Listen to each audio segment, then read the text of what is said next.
মাননীয় সড়ক ও পরিবহন মন্ত্রী বলেছেন কোন পাম্পে তেল নাই আমাকে জানান, বলে নাই?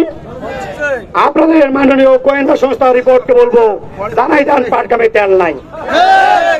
মাননীয় মন্ত্রী ব্যবস্থা করেন।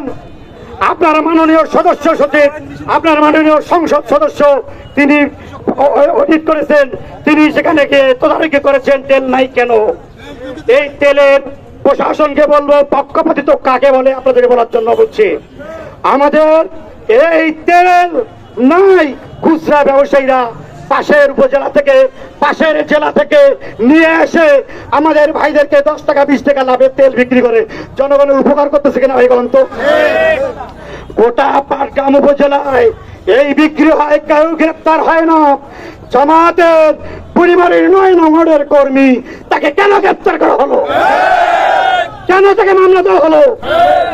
এবং তার বিরুদ্ধে এমন ধারায় মামলা দিছে হাইকোর্ট ছাড়া তার জামিন হবে না। মাননীয় সংসদ সদস্য, আপনাকে অনুরোধ করতে চাই বিষয়টা আপনি দেখবেন। প্রশাসনকে বলবো কোন দলের দালালি করবেন না।